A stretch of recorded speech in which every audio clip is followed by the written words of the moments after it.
Hello everyone. तो कैसे हैं सभी लोग। आशा करता हूँ आप बहुत ही अच्छे होंगे, स्वस्थ होंगे और सुरक्षित होंगे। मेरा नाम है Amit Kumar. I again welcome you in Amity physics 2.0 YouTube channel. तो चलिए शुरुआत करते हैं आज के इस लेक्चर की। फर्दर डिस्कशन करेंगे क्वांटम मैकेनिक्स में, क्वांटम फिजिक्स में। जैसा कि आपको पता है कि हमारा बेस चल रहा है, जो हिस्टोरिकल डेवलपमेंट है क्वांटम फिजिक्स का, वो हम बता रहे हैं। हम आपको बता रहे हैं कि वेव और पार्टिकल की जो स्ट्रगल है, कि वेव है या पार्टिकल है, लाइट जो वेव है वो या पार्टिकल, वहाँ से हमारी क्वांटम फिजिक्स की स्टार्ट हुई। जो जर्नी है वो हमने स्टार्ट की और वो ही चल रही है।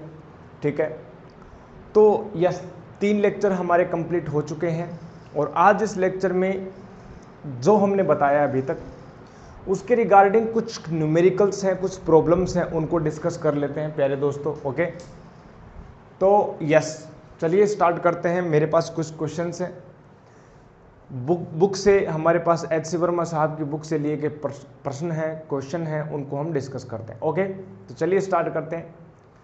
तो मेरे पास ये है, अपने पास मार्कर और क्वेश्चन, ठीक है ना। तो चलिए शुरुआत करते हैं फर्स्ट क्वेश्चन की। ओके, तो प्यारे दोस्तों फर्स्ट क्वेश्चन है जिसको मैं बोल के बताऊंगा आपको कि कहना क्या चाहता है इस क्वेश्चन में। हमें ये जो क्वेश्चंस ले रहे हैं हम एग्जांपल्स हैं, फिर और भी इसके रिगार्डिंग क्वेश्चंस हैं, उन क्वेश्चंस को भी हम डिस्कस कर लेंगे फर्दर। ठीक है, जहाँ तक पॉसिबल हो, जितना पॉसिबल हो सकेगा। तो फर्स्ट क्वेश्चन बहुत ही ईजी है। ये बोल रहा है the wavelength of light, the wavelength of light from A sodium vapour lamp. ठीक है ना, सोडियम वेपर लैंप से जो लाइट आ रही है, सोडियम वेपर लैंप से जो लाइट आ रही है उसकी वेवलेंथ अप्रोक्सीमेट आपको दे रखी है 589 नैनोमीटर। ये उस लाइट की वेवलेंथ है जो सोडियम वेपर लैंप से आ रही है। हमें पूछा है कि find the energy of a photon corresponding to this wavelength. जैसा कि हमें पता है कि लाइट जो है वो फोटोन होती है। जो लाइट का जो डिस्क्रीट क्वांटा होता है, लाइट का जो पैकेट होता है, उसको हम बोलते हैं फोटोन। ठीक है, जो आइंस्टाइन साहब ने आपको बताया था, हमें बताया था कि कैसे जो है लाइट को डिस्क्रीट नेचर हम माने तो फोटो इलेक्ट्रिक फिनोमेना एक्सप्लेन हुआ। तो इसके रिगार्डिंग जो फोटोन है उसकी हमें एनर्जी निकालनी है। तो जैसा कि आइंस्टाइन साहब ने यूज़ किया था वो फॉर्मूला, किया कि उन्होंने बोला था कि एच न्यू जो है वो उस फोटोन की एनर्जी होगी।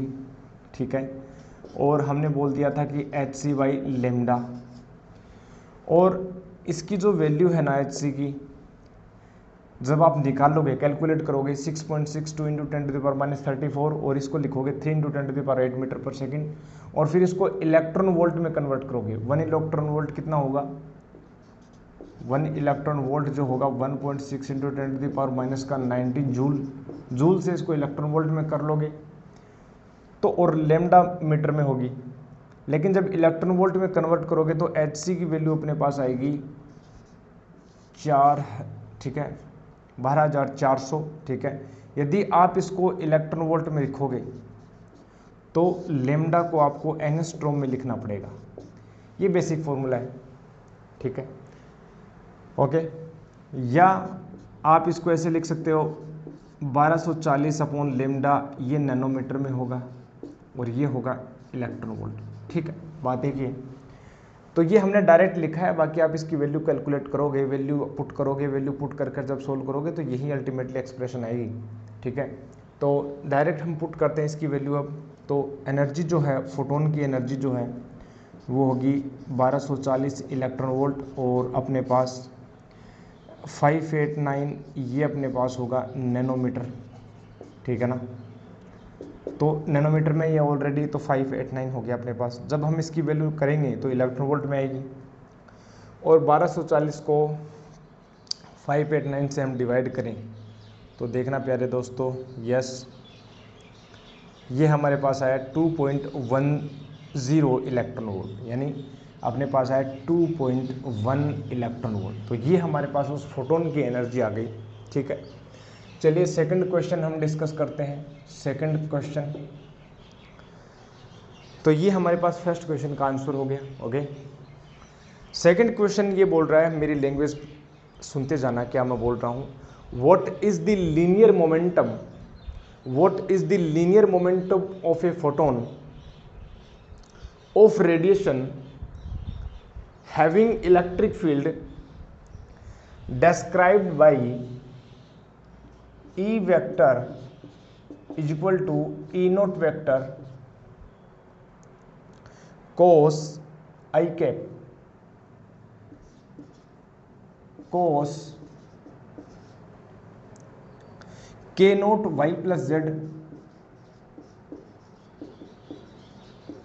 minus omega t।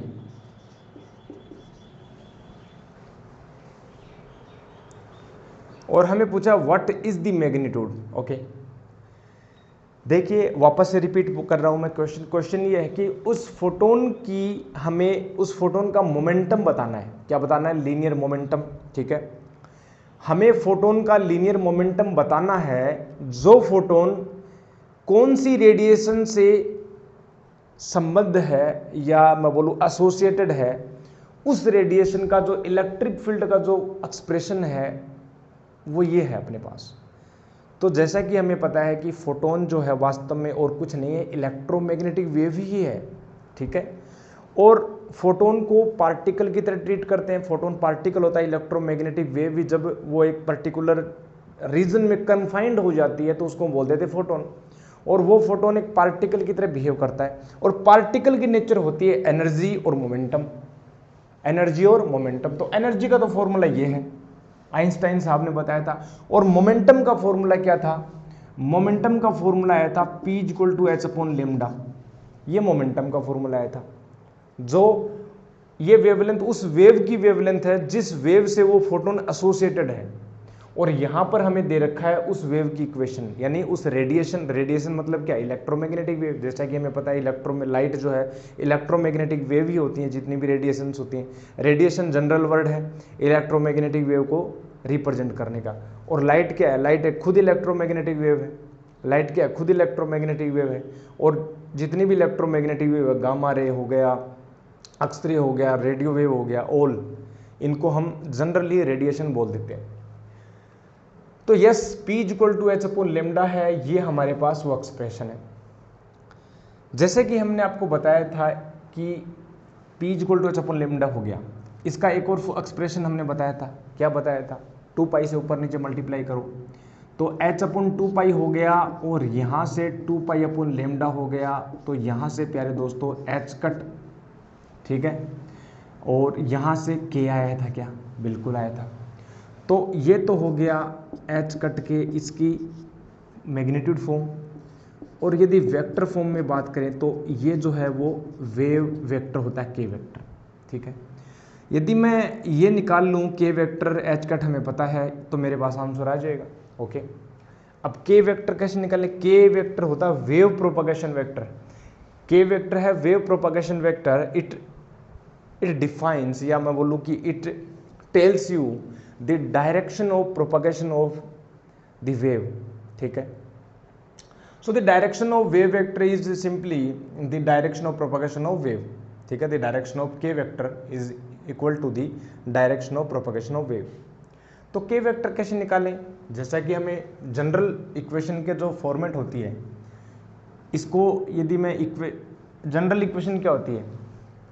a sign या कोस k vector dot r vector minus omega t। तो यहाँ पर देखो, मैं ये चाहता हूँ, चूंकि हमें पता है कि जनरल जो फॉर्मेट होती है ना, वो ये होती है E नोट वेक्टर, ये कोस ले लो, साइन ले लो, और यहाँ से k vector dot r vector minus का ओमेगा t होता है। k वेक्टर होता है यहाँ से kx i k plus k y j k, यदि मैं कार्टेशियन कोऑर्डिनेट की बात करूँ।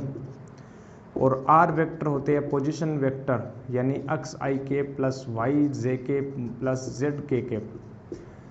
अगर मैं इसको इस फॉर्मेट में यदि चेंज करूं तो प्यारे दोस्तों देखो, यहाँ पर E नोट i कैप हो गया। ठीक है, कोस। ठीक है ना। अब मैं इसको क्या करता हूँ, देखो जरा, मैं ये करता हूँ कि k नोट जो है i कैप में तो है नहीं, तो 0 i कैप हो गया, प्लस वाई में है तो यानी के नोट जे कैप हो गया प्लस के नोट के कैप हो गया, ठीक है ना। और डॉट में कर देता हूँ यस, तो मैं बोल देता हूँ 0 आई कैप हो गया प्लस वाई जे कैप हो गया प्लस जेड के कैप हो गया, ठीक है ना। अब देखो ज़रा, क्या के नोट वाई हो जाएगा, के नोट जेड आ जाएगा और अपने पास जे डॉट के 0 हो जाएगा अपने पास। ओके ठीक है, तो ये अपने पास आ गया एक्सप्रेशन। और फिर मैं बोल देता हूँ कि माइनस का ओमेगा टी। अब यहाँ से मैं क्या कंपेयर करूँ कि यहाँ से मैं बात करूँ कि ये जो है वो के वेक्टर है, क्या है ये के वेक्टर है। तो हियर मैं बोल सकता हूँ कि जो के वेक्टर है वो मेरे पास आया के नोट जे कैप प्लस के नोट के कैप, ठीक है, ये अपने पास आया। तो के वेक्टर आया, ठीक है, के नोट आया। ओके, अब डायरेक्ट वैल्यू पुट कर देंगे, ठीक है। मैग्नीट्यूड निकालें, हमें क्या पूछा है प्यारे दोस्तों, हमें पूछा मैग्नीट्यूड, ठीक है। What is the magnitude, last at the last of हमें क्वेश्चन पूछा है कि व्हाट इज द मैग्नीट्यूड। तो मैग्नीट्यूड के लिए रखूँगा P equal to H cut K. तो के वेक्टर का मैग्नीट्यूड क्या होगा, इस वेक्टर का मैग्नीट्यूड निकालेंगे तो अंडर रूट में जाएगी वैल्यू के नोट स्क्वायर प्लस के नोट स्क्वायर यानी 2 के नोट स्क्वायर, ठीक है। और 2 के नोट स्क्वायर हो जाएगा अंडर रूट 2 के नोट यानी के नोट अंडर रूट 2 वैल्यू आ जाएगी। ये अपने पास हो गया के की मैग्नीट्यूड। ओके, ये हमारे पास हो गया के। अब सिंपल इसकी वैल्यू पुट कर देंगे तो आंसर आ जाएगा। तो मैग्नीट्यूड जो हो जाएगा यानी मोमेंटम जो हो जाएगा उस फोटोन का वो हो जाएगा एच कट के नोट अंडर रूट 2। सो ये जो है वो आंसर अपने पास आ जाएगा। ओके, तो ये हमारे पास आंसर आ जाएगा। ओके, बस फॉर्मेट चेंज करनी थी इस इक्वेशन में, ठीक है। इसको नोट करेंगे पहले दोस्तों, फिर थर्ड क्वेश्चन की ओर चलते हैं।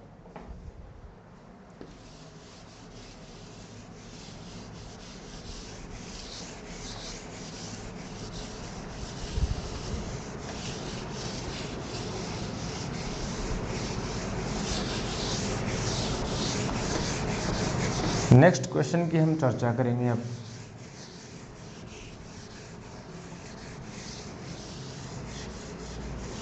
ओके, सो थर्ड क्वेश्चन जो है प्यारे दोस्त हमारे पास, थर्ड क्वेश्चन हमें बोल रहा है what is the magnitude of linear momentum of a photon in a beam of helium neon laser. देखिए लेजर का टॉपिक वैसे आएगा आगे और भी एक्सप्लेन अच्छे से कर देंगे। एक हीलियम नियोन लेजर दे रखा है आपको, ठीक है ना, हीलियम नियोन लेजर दे रखा है। और लेजर क्या होता है, लेजर वास्तव में एक हाई इंटेंसिटी वाला एक वो डिवाइस है जो एक हाईली डायरेक्टेड और फोकस्ड जो है एक रेडिएशन इमिट करता है। इंटेंसिटी बहुत ज़्यादा हाई होती है, पंपिंग मेथड यूज़ में लेते हैं इसमें, ठीक है। और स्टेबिलिटी की कंडीशन हम यूज़ में लेते हैं, ठीक है। स्टेशनरी लेवल्स अपने पास काम में आते हैं, वो आगे आएगा, अच्छे से समझाएंगे। लेकिन अभी के लिए सोचो कि ये हीलियम नियोन लेजर है वो एक हाई इंटेंसिटी की जो है वो अपने पास एक इलेक्ट्रोमैग्नेटिक वेव जो है वो इमिट करता है। तो इलेक्ट्रोमैग्नेटिक वेव हमें इमिट कर रहा है जिसकी वेवलेंथ हमें दे रखी है। हीलियम नियोन लेजर की जो वेवलेंथ है वो 634 अपने पास नैनोमीटर है, ये वेवलेंथ हमारे पास दे रखी है। और बोला है कि आप जो है उसका लीनियर मोमेंटम कैलकुलेट करो, लीनियर मोमेंटम आप कैलकुलेट करो। ओके, और लीनियर मोमेंटम किस में कैलकुलेट करना है, इलेक्ट्रॉन वोल्ट अपॉन सी में, ठीक है। सी यहाँ पे स्पीड ऑफ लाइट है। ओके, तो कर देंगे ना। तो जैसा कि हमें पता है इलेक्ट्रोमैग्नेटिक वेव है, तो इलेक्ट्रोमैग्नेटिक वेव जो है तो वेव अपने पास एक पार्टिकल एसोसिएटेड रखती है, दैट इज़ फोटोन। और फोटोन की जो मोमेंटम है, फोटोन का जो लीनियर मोमेंटम है वो होता है एच अपॉन लेमडा, ठीक है ना। सी में निकालना है तो एच सी अपॉन लेमडा सी कर देंगे। और एच सी की वैल्यू जब हम लिख देंगे, नैनोमीटर में दे रखा है तो 1240 इलेक्ट्रॉन वोल्ट, तो ये हो जाएगा। ओके, और लेमडा हो जाएगा नैनोमीटर में और ये आ जाएगी सी। तो 1240 यस, ये तो हो गया इलेक्ट्रॉन वोल्ट। ओके, और लेमडा, लेमडा कितने हैं 634, तो 634 नैनोमीटर, नैनोमीटर में रख दिया और ये अपने पास सी आ गया। बस इसकी वैल्यू कैलकुलेट करना, इतना इजी कौन देता है, ठीक है ना। ओके 634 1.95 अपने पास आंसर आ जाएगा, तो 1.95, ठीक है।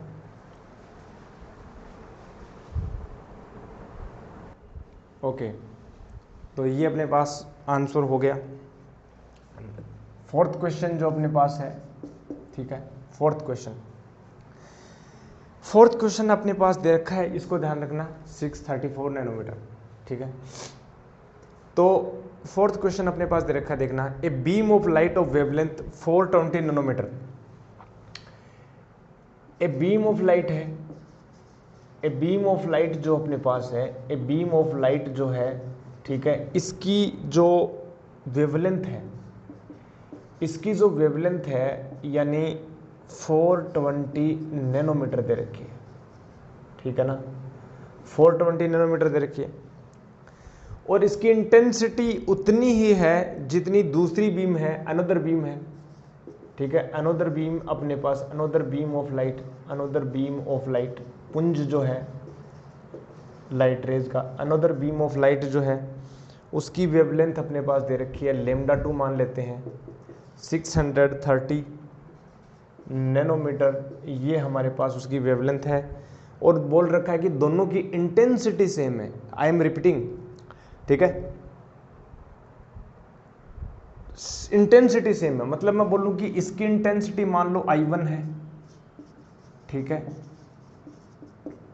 इंटेंसिटी जो है वो I1 है और इसकी I2 है इंटेंसिटी, तो I1 इक्वल टू I2 हमें गिवन है, ठीक है ना। और क्वेश्चन ये पूछा है कि यदि फर्स्ट बीम ऑफ लाइट जो है किसी वॉल के ऊपर यदि परपेंडिकुलरली गिराई जाती है, फर्स्ट जो बीम है उसको किसी वॉल के ऊपर परपेंडिकुलर गिराई जाती है, परपेंडिकुलर गिराई जाती है, तो इसके जो फोटोन्स हैं, ठीक है, वो कितने हैं, 12 इंटू 10⁻16 जो है अपने पास फोटोन्स पर सेकंड गिर रहे हैं, फोटोन्स पर सेकंड गिर रहे हैं पर सेंटीमीटर स्क्वायर एरिया के ऊपर, ठीक है। तो हमें क्वेश्चन पूछा है कि आप बताओ कि सेकंड जो बीम को, जो दूसरी जो बीम ऑफ लाइट है, यदि इसको मैं परपेंडिकुलर गिराऊं इसी प्रकार से सेम फैशन में, तो कितने नंबर ऑफ फोटोन्स गिरेंगे। तो इसको मान लेते हैं N1 गिर रहे हैं, नंबर ऑफ फोटोन्स मान लेते हैं इसमें N1 है। तो हमें पूछा है क्वेश्चन में कि यदि इस बीम ऑफ लाइट को यदि मैं परपेंडिकुलर गिराऊं, तो आप मुझे ये बताइए कि इसमें नंबर ऑफ फोटोन्स की वैल्यू क्या होगी। लेकिन क्वेश्चन में दिया हुआ है इंटेंसिटी दोनों की सेम है, ओके। अब मुझे देखो एक थोड़ी सी बात रखनी है कि यहाँ पर जो टॉपिक, जो हिंट दे रखी है वो दे रखी है इंटेंसिटी की।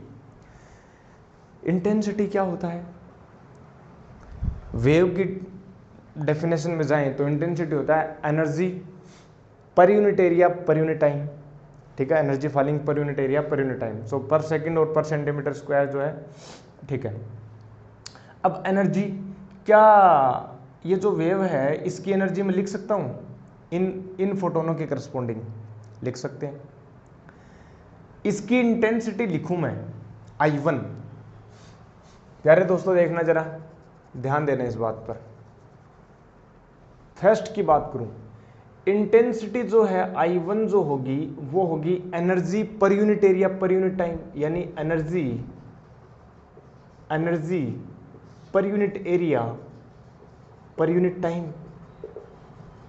अब एनर्जी यदि मैं कैसे लिखूं, मुझे एक बात बताओ, यदि मैं वेव को पार्टिकल मानूं, पार्टिकल नेचर में कंसीडर करूं यहाँ पर एट दिस टाइम, वैसे तो वेव पार्टिकल दोनों होती हैं, लेकिन मैं पार्टिकल पिक्चर की बात करूं, तो मुझे बताओ कि यहाँ पर कितनी एनर्जी गिर रही है। तो आइंस्टाइन साहब ने बताया था कि एक फोटोन के पास h न्यू एनर्जी होती है, तो N1 के पास कितनी हो जाएगी, N1h न्यू। तो एनर्जी तो हो गई N1h न्यू1, फ्रीक्वेंसी न्यू1 ले ली, और एरिया को मैंने ए बोल दिया, टाइम मैंने टी बोल दिया। सेकंड वेव की बात करूं तो इंटेंसिटी क्या हो जाएगी, सेकंड वेव की इंटेंसिटी की बात करूं तो इसमें मान लेते हैं N2 फोटोन गिर रहे हैं, तो H, और ये मान लेते हैं न्यू2 है, इसकी वेव फ्रीक्वेंसी जो है न्यू2 मान ली, और एरिया सेम दे रखा है, क्वेश्चन बोल रखा है सेम, और पर सेकंड पूछा है मैं, तो टाइम सेम रखेंगे। ओके, तो ये हमारे पास है। अब क्वेश्चन में ये भी दे रखा है कि दोनों इक्वल है, यानी चूंकि हमें क्वेश्चन में दे रखा है कि I1 जो है वो I2 के इक्वल है, इसका मतलब मैं ये बोल सकता हूं कि प्यारे दोस्तों कि यस N1 न्यू1 जो है ना, N1 न्यू1 है ना, वो N2 न्यू2 के इक्वल है। हमने बोला ठीक है, तो N2 हमें निकालना है। अच्छा, न्यू को मैं C अपॉन लेमडा रख दूं क्योंकि लेमडा की टर्म्स में हमें दे रखा है, तो N1 upon lambda 1 equal to N2 upon lambda 2, C से C कैंसिल आउट हो गया।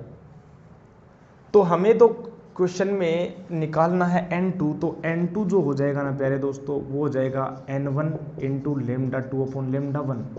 ओके, तो N2 की जो वैल्यू आएगी ना, तो N1 कितना है, यस 12 है, into 10 to the power 16, again lambda 2 कितना है, लेमडा 2 अपने पास दे रखा है 630 नैनोमीटर, अपॉन में कितना है 420, यानी 420 नैनोमीटर।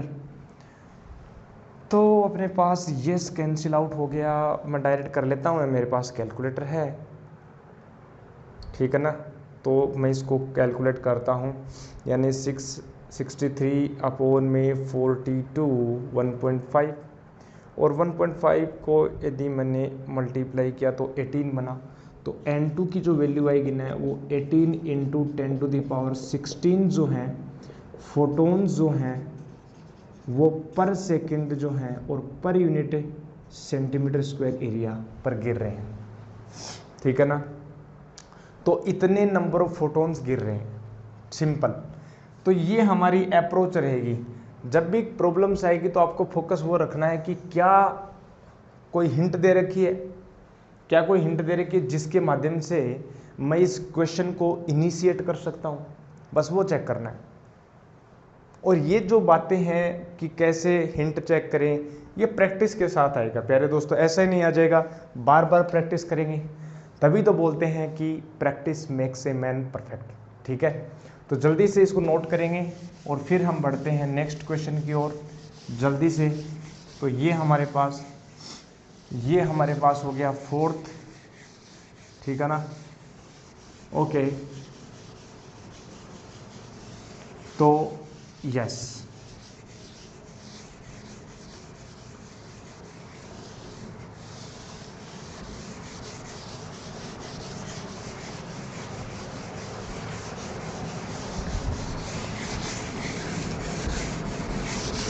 तो प्यारे दोस्तों ये हमारे पास होता है नेक्स्ट। अब नेक्स्ट क्वेश्चन की ओर बढ़ते हैं, ठीक है। एक सेकंड देना जरा, पानी पीना बहुत ज़रूरी है दोस्तों।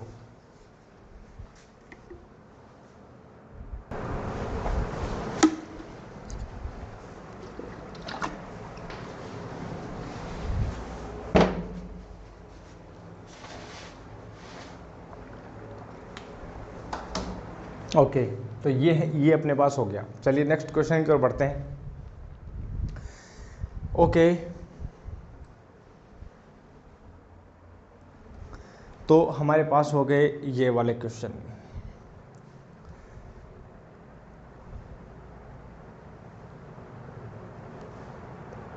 फोर हो गए, फिफ्थ का लेके चलते हैं। ओके, तो फिफ्थ जो क्वेश्चन है that is, first of all you also fill the ink.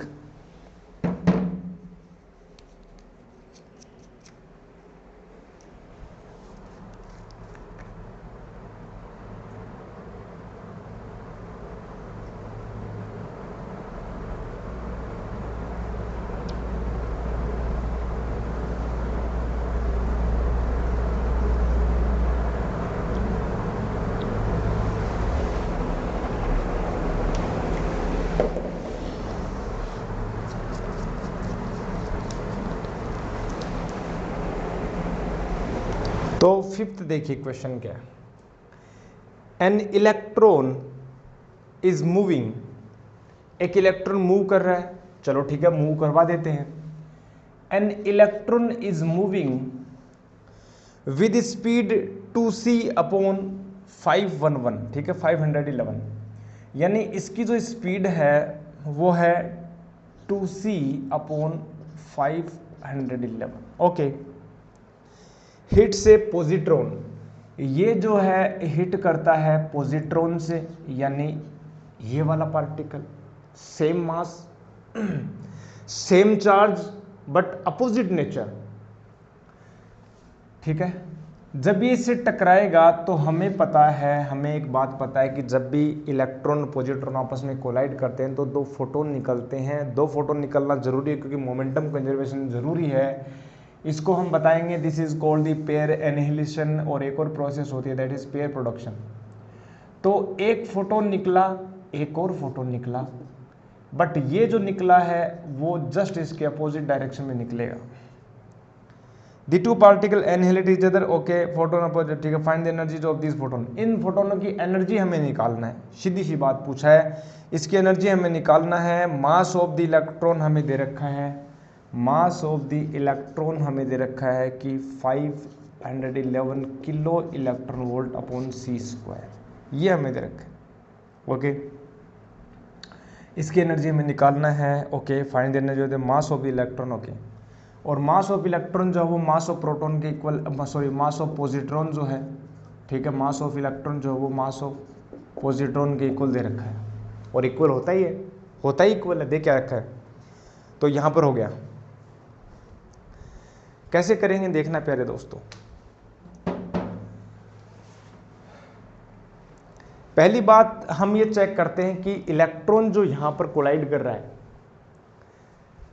उसकी स्पीड है 2/511, यानी c से बहुत कम है, थोड़ी c से कम है, यानी मैं इसमें रिलेटिविटी वाली कॉन्सेप्ट नहीं लगाऊंगा, ठीक है, रिलेटिविटी वाली कॉन्सेप्ट नहीं लगाऊंगा क्योंकि लाइट की स्पीड से बहुत कम है ये स्पीड, इसलिए रिलेटिविटी नहीं लगाएंगे। तो फिर क्या लगाएं, फिर हम एनर्जी कंजर्वेशन लगाते हैं, that is fundamental rule, energy conservation लगाते हैं। इसकी एनर्जी, इसकी एनर्जी, ठीक है, ओके, ये हमें निकालना है। और मोमेंटम, मोमेंटम भी कंजर्वेशन होगा, मोमेंटम भी फंडामेंटल लो है और एनर्जी भी लो, फंडामेंटल लो है, यानी लीनियर मोमेंटम। तो दोनों को कंजर्व करते हैं और आंसर निकाल लेते हैं। तो मान लेते हैं इसकी एनर्जी E1 है, इसकी एनर्जी E2 है, मान लेते हैं, ठीक है, दोनों इक्वल आ जाएंगे तो हम इक्वल कर देंगे। तो एनर्जी हम लेके चलते हैं E1 और E2, और इसकी एनर्जी हमें चेक करना है, टोटल एनर्जी कंजर्वेशन। तो टोटल एनर्जी में अपने पास मास एनर्जी भी आएगी, रेस्ट मास एनर्जी, ठीक है, और प्लस काइनेटिक एनर्जी। इस सिस्टम की बात करूं, ठीक है, रिएक्शन से पहले, ठीक है, इनिशियल एनर्जी और रिएक्शन के बाद में फाइनल एनर्जी है कि नहीं है, बिल्कुल है। तो इसकी इनिशियल एनर्जी है इस पूरे सिस्टम की, एक तो अपने पास रेस्ट मास एनर्जी, वो हो जाएगी MEc², ठीक है, ठीक है, mass energy, rest mass energy यानी mc² होती है, मास एनर्जी mc²। तो MEc² प्लस MEc² दोनों की 2MEc² हो जाएगी, यानी एनर्जी, पहले बात तो हम लगाते हैं एनर्जी कंजर्वेशन, ठीक है। तो हम लगा रहे हैं एनर्जी का कंजर्वेशन, पहली बात आपको बता देते हैं, एनर्जी कंजर्वेशन लग रहा है।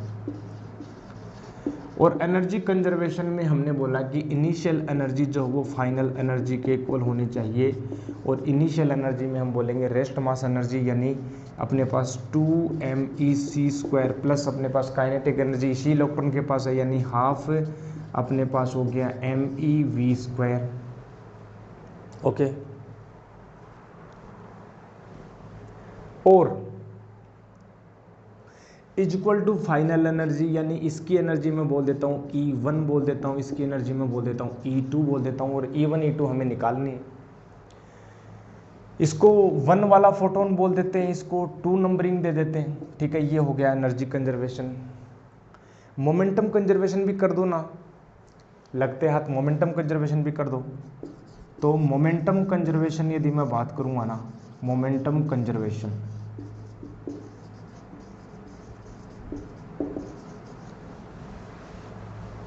ठीक है, तो मोमेंटम कंजर्वेशन कैसे करूं? सिंपली मोमेंटम कर देंगे m1। भाई मोमेंटम क्या होता है? Mass into velocity, mass into speed, mv।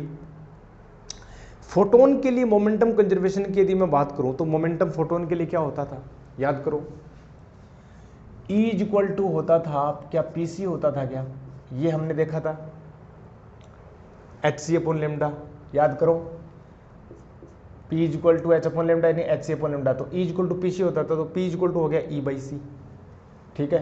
तो ये अपने पास आ गया था, नहीं आ गया था? बिल्कुल आ गया था। तो यहाँ से मैं बोलूँ कि मोमेंटम जो हो गया यानी P1 जो है वो हो गया E1 बाई सी, एंड जो P2 हो जाएगा ना वो हो जाएगा E2 बाई सी। हो गया कि नहीं हो गया? बिल्कुल हो गया। अब इसका क्या मोमेंटम है पॉजिट्रॉन का? जी नहीं, ये रेस्ट पे है। बिल्कुल है, ये रेस्ट पर है, ये रेस्ट पर दिया हुआ है, क्योंकि इसकी यहाँ पर हमने काइनेटिक एनर्जी कंसिडर नहीं करी, तो ये वाला पार्टिकल जो वो रेस्ट पर है, पॉजिट्रॉन। ओके, ठीक है, अपोजिट रेस्ट पर दिया हुआ है, पॉजिट्रॉन जो वो रेस्ट पर दिया हुआ है, ठीक है। तो सिंपली हम मोमेंटम कंजर्वेशन कर देंगे। मोमेंटम कंजर्वेशन यानी मास इनटू स्पीड, तो इसके लिए मोमेंटम ये ऐसे रखेंगे और इसके लिए ये वाला। यहाँ पर मोमेंटम वेक्टर क्वांटिटी होती है, 1D की बात करेंगे तो ये वाला जब पॉजिटिव में जाएगा तो ये वाला नेगेटिव में, तो साइन के साथ रखेंगे, और ये वाली डायरेक्शन को हम पॉजिटिव कंसिडर कर लेते हैं। तो इसके लिए मैं बात करूँ इलेक्ट्रॉन के लिए, तो mass of electron into speed, और बाद में इसका जो मोमेंटम है 1 का नेगेटिव मानेंगे, यानी E2 माइनस E1 कर लेते हैं। तो E2 पॉजिटिव है तो E2 के लिए हो जाएगा P2 पॉजिटिव है यानी E2 by C, E2 by C minus का E1 बाई सी यहाँ से। और यदि मैं बात करूँ ना कि अपने पास ये हो जाएगा, देखना जरा, ये अपने पास होगा MEVC इज इक्वल टू हो गया E2 माइनस का E1। क्या इक्वेशन नंबर 2 बोल दूं और इक्वेशन नंबर 1 बोल दूं? 2 और 1 से E1 E2 आ सकता है, बट इनकी वैल्यू हमें नहीं पता ना। यस, पता कर सकते हैं। यहाँ से देखो, ये दे रखा मास ऑफ इलेक्ट्रॉन दे रखा है, तो MEC स्क्वायर हम निकाल सकते हैं आराम से। देखो यहाँ से क्या मैं ऐसे बोल सकता हूँ कि ME इंटू सी स्क्वायर कितनी होगा, 511 किलो इलेक्ट्रॉन वोल्ट होगा कि नहीं होगा? बिल्कुल होगा, ठीक है, होगा कि नहीं होगा? तो MEC स्क्वायर आ गया। अब MEV स्क्वायर भी आना चाहिए हमें, तो MEV स्क्वायर कैसे? यहाँ से आ जाएगा, ठीक है ना, MEV स्क्वायर भी आ जाएगा और MEV भी आना चाहिए। तो एक तो ये बात आ गई अपने पास। ओके, अब मैं बात करता हूँ ME इंटू V की वैल्यू। तो मास ऑफ इलेक्ट्रॉन V कितना दे रखा है? V दे रखा है अपने पास 2C upon 511 ME into V। Okay, तो ME और V स्क्वायर पूछा है अपने पास, MEV स्क्वायर, तो हम इसका स्क्वायर कर देंगे, यहाँ से ये वाला स्क्वायर हो जाएगा, ठीक है।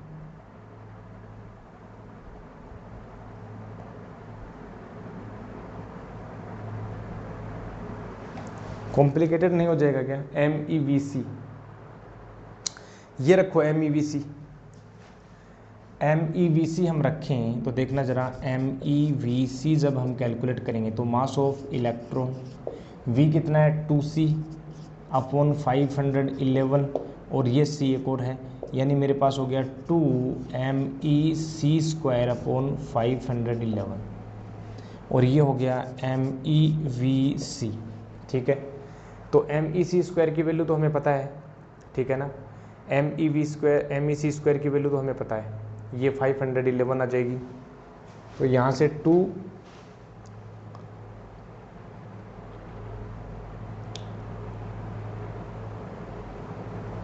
ठीक है, यहाँ से ये आ जाएगा। MEVC की वैल्यू आ गई अपने पास, और MEV स्क्वायर, ये वैल्यू है अपने पास MEV square. Double direct put करना है, अब इसको पुट करके देखते हैं। पहले इसको इक्वेशन 1 और 2 को सोल्व करो। 1 और 2 को जब सोल्व करोगे तो देखो जरा, इवन इवन कैंसिल आउट हो जाएगा, तो बचेगा 2 even is equal to, add कर दो दोनों को, तो देखो जरा ये हो जाएगा 2MEC² प्लस 2MEC² प्लस अपने पास हो जाएगा हाफ है MEV², हाफ MEV² और प्लस MEVC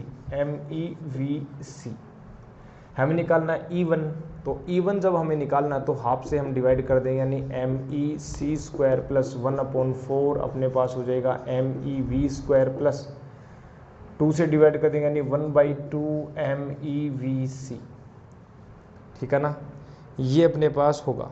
ओके, बस अब क्या करना है, इनकी कुछ वैल्यू दे रखी है क्या, चेक कर लेते हैं। MEC² जो है 511 किलो इलेक्ट्रॉन वोल्ट, यानी इसकी दे रखी है 511 किलो इलेक्ट्रॉन वोल्ट में, ठीक है, प्लस 1/4 MEV², देखो MEV², तो प्यारे दोस्तों देखो जरा MEC² अपने पास है यहाँ से, तो इसको जब सोल्व करेंगे ना तो 4/511 आएगा, और MEC² की वैल्यू है 511 किलो इलेक्ट्रॉन वोल्ट, तो इसकी वैल्यू बनेगी 4 किलो इलेक्ट्रॉन वोल्ट, ठीक है ना। तो जब 4 किलो इलेक्ट्रॉन वोल्ट जब इसकी वैल्यू बनेगी ना, तो अपने पास कितना हो जाएगा इसका वैल्यू, देखो जरा, स्क्वायर भी है ना ये, तो स्क्वायर है, तो ये वाली स्क्वायर है, तो नीचे 511 भी बनेगा, ठीक है। अब इसकी वैल्यू जब मैं पुट करूँगा ना, तो देखना ज़रा यहाँ पर MEV² की वैल्यू, तो 4 से 4 अपने पास बनेगा, तो ये होगा 4 किलो इलेक्ट्रॉन वोल्ट अपॉन 511, ठीक है ना, प्लस, ओके। अब MEC² कितना है, 511 किलो इलेक्ट्रॉन वोल्ट, तो 511 किलो इलेक्ट्रॉन वोल्ट रखेंगे, तो इसकी वैल्यू बनेगी 2 किलो इलेक्ट्रॉन वोल्ट, ठीक है ना। तो MEVC की वैल्यू हो जाएगी 2 किलो इलेक्ट्रॉन वोल्ट, और 2 से 2 डिवाइड होगा, तो यहाँ पर 1/2 2 किलो इलेक्ट्रॉन वोल्ट, तो ये अपने पास देखो आंसर कितना बनेगा, E1 की वैल्यू बनेगी 500 kilo electron plus 1/500 kilo electron volt plus 1 kilo electron volt, ये बना। तो 512 है, ठीक है, यहाँ से तो अप्रोक्सीमेट 512 बोल दूँ कि 1 में यदि आप 511 का डिवाइड करोगे ना, तो 0.001 बन रहा है, तो इसको तो नेगलेक्ट ही कर सकते हैं, ठीक है ना। तो E1 की जो वैल्यू मैं लिख सकता हूँ, वो लिख सकता हूँ अप्रोक्सीमेट 512 किलो इलेक्ट्रॉन वोल्ट, तो ये आ गया E1। और जब E1 आ गया ना, तो E2 भी आ जाएगा, क्यों, क्योंकि E2 की वैल्यू E1 में जोड़ देंगे, MEVC है 2, यानी 514 किलो इलेक्ट्रॉन वोल्ट, तो E2 जो हो जाएगा वो आ जाएगा 514 किलो इलेक्ट्रॉन वोल्ट। क्या एनर्जी सेम है जी, नहीं, एनर्जी तो सेम नहीं है अपने पास, ठीक है ना, एनर्जी तो सेम नहीं है।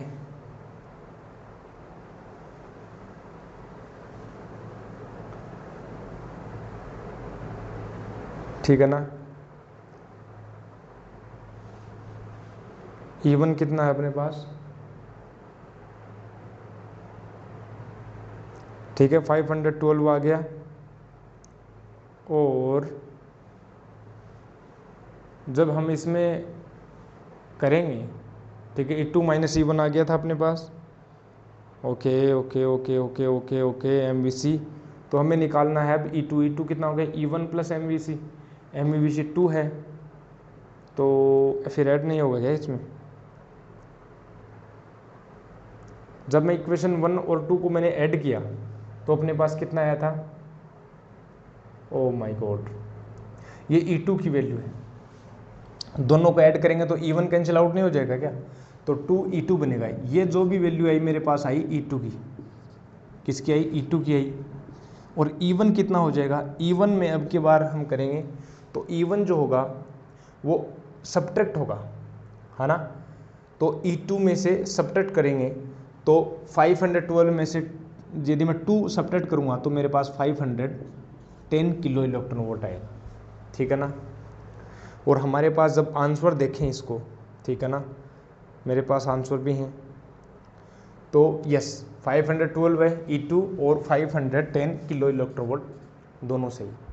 तो ये वाली अप्रोच रहेगी पहले दोस्तों अपने पास इस क्वेश्चन में। टाइम ज़रूर लगा लेकिन धीरे धीरे हमने सब कुछ देखा। तो हाँ, एनर्जी अलग अलग होगी, बिल्कुल होगी, एनर्जी सेम एनर्जी नहीं होगी, ठीक है। और मोमेंटम अपने पास ये वाला मोमेंटम भी कैलकुलेट कर सकते हैं अपने पास, यहाँ से P1 है E1/c, ठीक है, kilo electron volt upon c आ जाएगा। तो ये अपने पास आ जाएगा इसका मोमेंटम और इसकी एनर्जी आ जाएगी।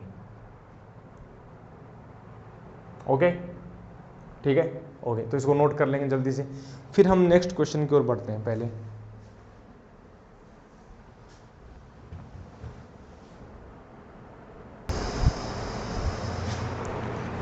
तो चलिए नेक्स्ट क्वेश्चन देखते हैं, 6 नंबर।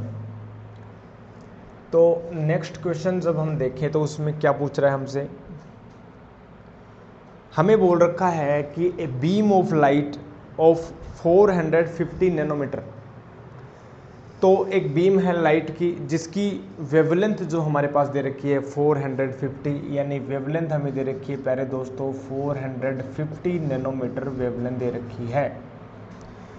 और एक मेटल है जिसका वेव फंक्शन हमें दे रखा है, या W बोल दो, बात यही की है, वेव फंक्शन हमें दे रखा है 2 इलेक्ट्रॉन वोल्ट। 2 इलेक्ट्रॉन वोल्ट इसका वेव फंक्शन है। और ठीक है ना, उसके ऊपर गिराई जाती है। तो एक मेटल है, उस मेटल के ऊपर जैसे ही हमने गिराया इलेक्ट्रॉन निकले, और उन इलेक्ट्रॉनों के ऊपर हमने परपेंडिकुलर डायरेक्शन में एक मैग्नेटिक फील्ड लगा दिया। अब हमें पता है कि जब भी किसी चार्ज पार्टिकल जो मोशन में है उसके परपेंडिकुलर जब मैग्नेटिक फील्ड लगा देते हैं वो सर्कुलर मोशन करता है। हम कर चुके हैं ये बात है 12th के सेक्शन में, 12th फिजिक्स में, तो हमें पता है ये बात। तो वो सर्कुलर मोशन करेगा तो उसकी रेडियस हमें निकालनी है। क्वेश्चन पूछा है, रेडियस दे रखी है, सॉरी, जो इलेक्ट्रॉन जो सर्कुलर मोशन करेगा तो उसकी जो रेडियस है ना वो हमें दे रखी है। कितनी दे रखी है? रेडियस हमें दे रखी है, यस, कितनी, 20 सेंटीमीटर रेडियस है। तो हमें पूछा है कि उस मैग्नेटिक फील्ड की वैल्यू क्या होगी। तो ओके, तो प्यारे दोस्तों वेव फंक्शन हमें दे रखा है, रेडियस हमें दे रखी है, मैग्नेटिक फील्ड की वैल्यू निकालनी है। ओके, तो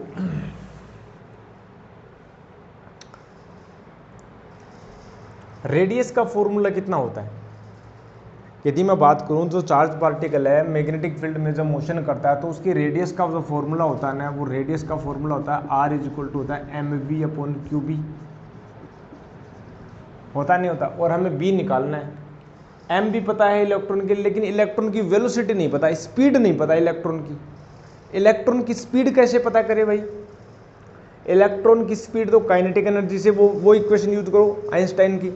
आइंस्टाइन साहब ने बोला था कि जो एनर्जी आप गिरा रहे हो ना वो उसके वेव फंक्शन प्लस उसकी काइनेटिक एनर्जी मैक्सिमम के इक्वल होगी। तो हमने बोला चलो ठीक है, तो काइनेटिक एनर्जी जो मैक्सिमम हमें निकालेंगे ना तो वो हो जाएगा hc/λ माइनस का फाई नोट। hc कितना होगा? यदि मैं 1240 इलेक्ट्रॉन वोल्ट निकालूँ तो लैम्डा नैनोमीटर में, यानी 450 नैनोमीटर माइनस का फाई नोट हो जाएगा। ठीक है, ये इलेक्ट्रॉन वोल्ट में आएगी, और फाई नोट हमारे पास 2 इलेक्ट्रॉन वोल्ट, ठीक है ना। तो ये हमारे पास 45, ठीक है ना। तो 45 90 4 3 12, तो ये अपने पास मल्टी कर लेते हैं जल्दी से, 124, ठीक है, 124 डिवाइड बाई 455 यानी 2.75, और 2.75 में यदि -2 करेंगे तो 0.75 बनेगा, और ये बनेगा इलेक्ट्रॉन वोल्ट में। हमें निकालना मैग्नेटिक फील्ड, ठीक है, टेस्ला की फॉर्म में निकालना है। तो इसकी यदि मैं इसको जूल में कन्वर्ट कर लूँ ना तो अच्छा रहेगा। 1.6 × 10⁻⁹ जूल में कन्वर्ट कर लेता हूँ, ठीक है ना, जूल में कन्वर्ट कर लूँगा।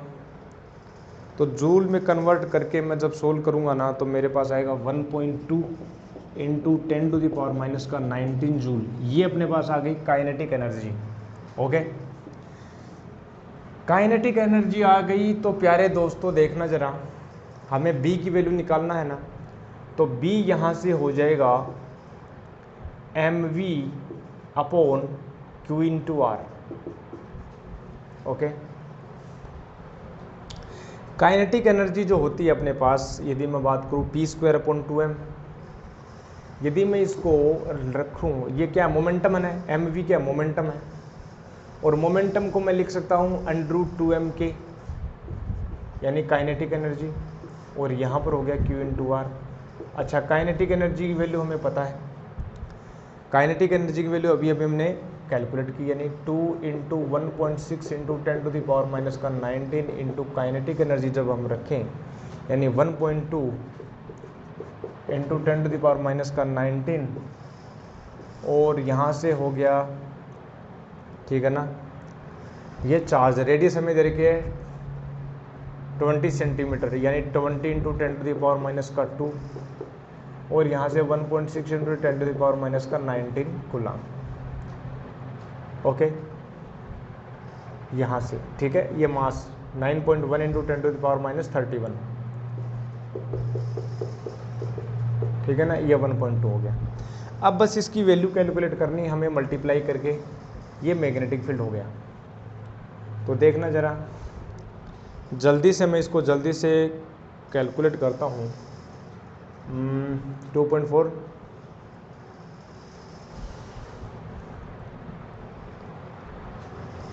तो ये मेरे पास है 21.84 × 10⁻⁻, अपने पास 40 का 20 हो जाएगा, और ये अपने पास हो गया 32 × 10⁻⁻ का 21, ये अपने पास बनेगा 20, और ये 21 यानी 10 ऊपर चला जाएगा, 10 × √21.84/32, और ये मेरे पास जब आंसर आएगा तो लेट मी चेक दैट 21.84, ठीक है, 21.84,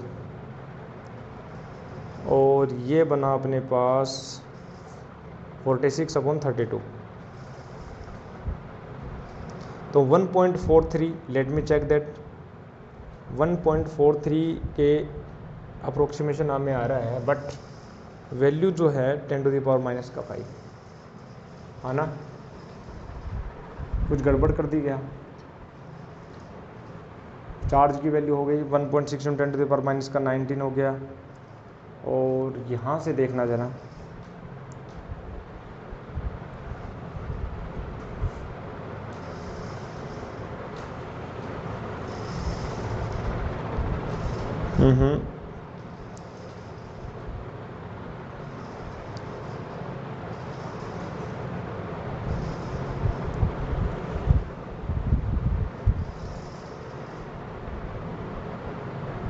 काइनेटिक एनर्जी सही है, मास की वैल्यू हमने रख दी, अब और क्या होगा भाई?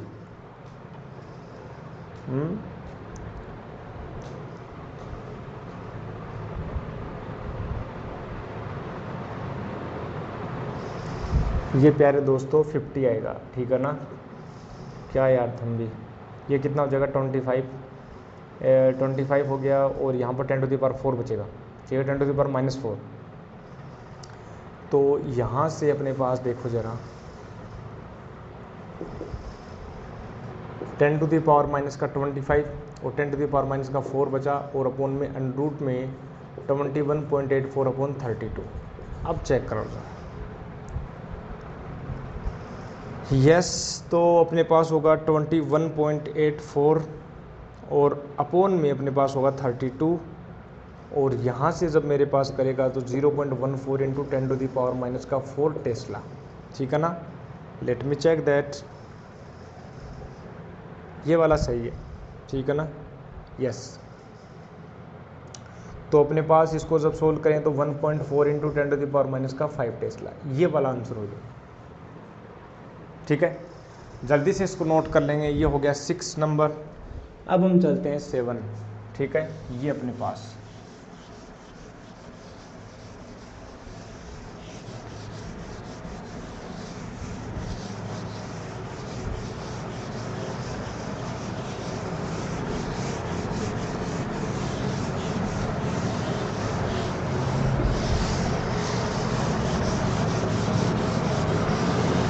कैलकुलेशन है, बस कैलकुलेशन कर लेना आराम से बैठ करके और आंसर आ जाएगा।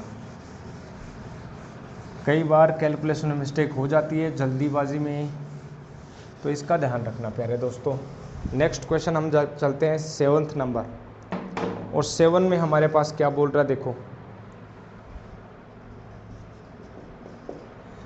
7 में वर्क फंक्शन, ठीक है, हमें बोल रखा है कि वर्क फंक्शन हमें दे रखा है किसी मेटल का, तो वर्क फंक्शन को हम लिखते हैं W से या फाई नोट से, और वर्क फंक्शन दे रखा है 2 × 10⁻⁻⁻⁹ joule. Find the threshold frequency, ये तो इजी है। For photo electric emission the metal is expose to a light of beam frequency, what is the stopping potential. पहली बात तो इस स्टॉपिंग पोटेंशियल के करस्पॉन्डिंग हमें थ्रेशोल्ड फ्रीक्वेंसी निकालनी है। तो एक बात बताना जरा, क्या फाई नोट को मैं लिख सकता हूँ एच न्यू नोट यानी HC/λ0। तो लेमडा नोट हमें निकालना है यानी HC/फाई नोट निकालना है, बस और कुछ भी नहीं है। ओके, क्या यही है, क्या यही है? ओके, तो फ्रीक्वेंसी भी दे रखी है, फ्रीक्वेंसी भी दे रखी है। क्या हमें बोल रखा है, ये तो ऑप्शन, ये तो अपने पास फर्स्ट पार्ट दे रखा है, तो इसकी वैल्यू निकालनी है। तो phi naught lambda naught, phi naught कितना, HC कितना हो जाएगा 1200 400 12400, ये अपने पास इलेक्ट्रॉन वोल्ट में आ जाएगा, ठीक है HC, और ये नैनोमीटर में आए, एंगस्ट्रॉम में आएगा। और फाई नोट की वैल्यू जब हम रखेंगे 2 × 10⁻⁻⁹, इलेक्ट्रॉन वोल्ट को जूल में कर लेते हैं ना, तो 1.6 × 10⁻⁻⁹, ये कैंसिल आउट हो गया, 0. ये हो गया 8 हो गया, तो यस 8 हो गया।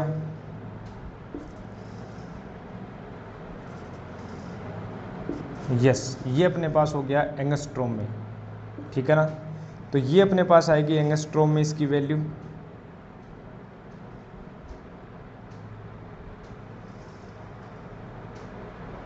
थ्रेशोल्ड फ्रीक्वेंसी पूछा है ना, जब थ्रेशोल्ड फ्रीक्वेंसी पूछा है तो क्यों ना H न्यू नोट ही लिख दे, इतना निकालना ही क्यों है। थ्रेशोल्ड फ्रीक्वेंसी पूछा है, नहीं कि वेवलेंथ।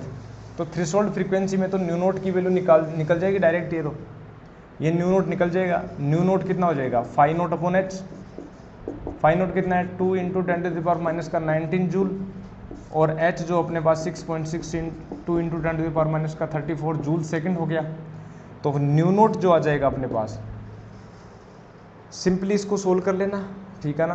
तो जब हम सोल्व करेंगे तो इसमें आंसर अपने पास आएगा, ये आएगा 3.8 × 10⁻14 सेकेंड इनवर्स। तो ये अपने पास आएगा थ्रेशोल्ड फ्रीक्वेंसी।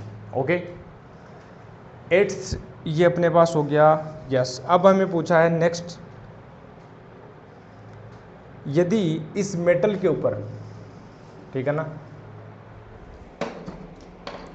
इस मेटल को यदि हम एक्सपोज करें कितनी फ्रीक्वेंसी से, फ्रीक्वेंसी हम डाल रहे हैं 6 × 10⁻14 hertz. What will be the stopping potential expose, ठीक है। तो इसका स्टॉपिंग पोटेंशियल कितना होगा हमें पूछा है। ओके, तो जैसा कि मुझे पता है स्टॉपिंग पोटेंशियल होगा काइनेटिक एनर्जी मैक्सिमम, ठीक है ना, वो पोटेंशियल जो रोकने में सक्षम हो जाए, यानी EV0। तो यदि मैं काइनेटिक एनर्जी मैक्सिमम निकाल दूं, जैसे कि मेरे पास फॉर्मूला होता है HC/λ = फाई नोट प्लस क्या काइनेटिक एनर्जी मैक्सिमम। यदि मेरे पास काइनेटिक एनर्जी मैक्सिमम आ जाएगी तो EV0 आ जाएगा, यानी V0 स्टॉपिंग पोटेंशियल आ जाएगा। तो HC/λ यानी H न्यू, सीधी बात करूँ H न्यू, तो H न्यू की वैल्यू जब हम लिखें, हर्ट्ज है तो डायरेक्ट हम लिख देते हैं H न्यू, यानी मेरे पास होगा, एनर्जी हम निकाल लेते हैं पहले, ठीक है ना। तो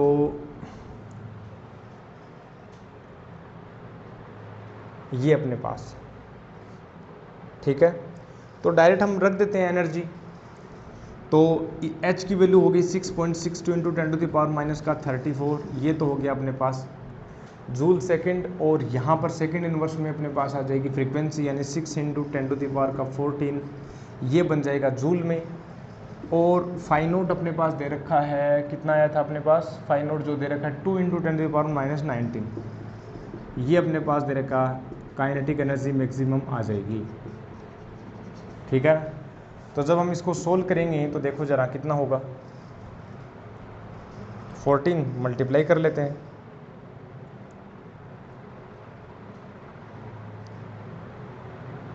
(39.72), तो 39.72 इंटू 10⁻⁻, अपने पास 20, ठीक है ना, सॉरी 10, ये अपने पास 20। ओके।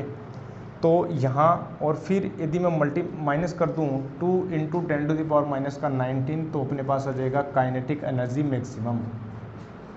ओके।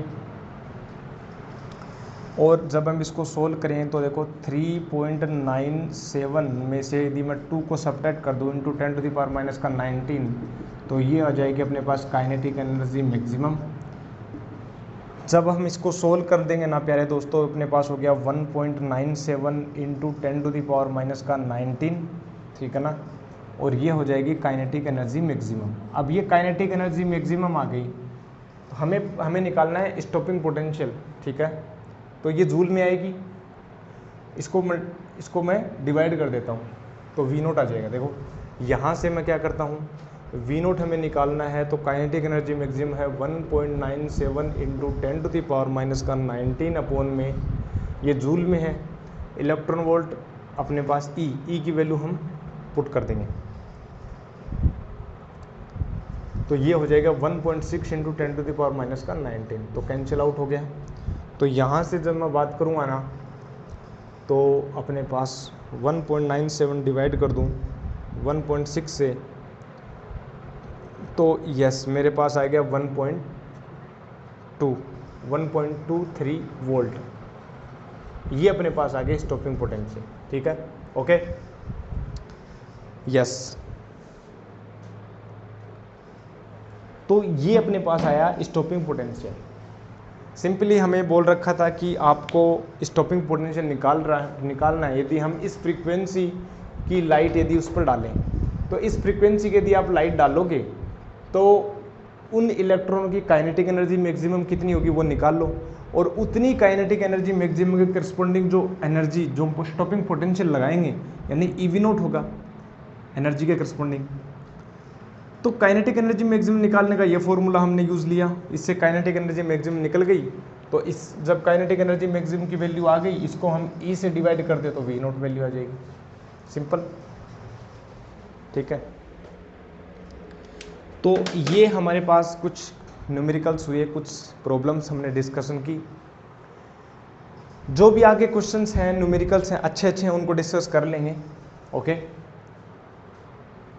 और फिर हम आगे फर्दर डिस्कशन करेंगे क्वांटम फिजिक्स में, क्योंकि हमारा जो डेवलपमेंट है वो बहुत इंपॉर्टेंट है। अगर एक बार डेवलपमेंट अच्छे से हो गया, और फिर जो है हम डिस्कस करेंगे आगे जो मेन मुद्दा है क्वांटम फिजिक्स का, कैसे हम डिस्कस करेंगे श्रोडिंगर इक्वेशन को, कैसे हम केजी इक्वेशंस को, और क्वांटम फिजिक्स से बहुत ही बेहतरीन जो फिनोमिना है उनको एक्सप्लेन कैसे करते हैं वो हम डिस्कस करेंगे। ओके। तो फिर आज के लिए बस इतना ही रखते हैं, बाकी हम मिलेंगे आपको नेक्स्ट लेक्चर में। तब तक के लिए क्या करना है आपको, stay healthy, stay happy and keep taking healthy food. I will meet you next lecture. तब तक के लिए थैंक यू वेरी मच।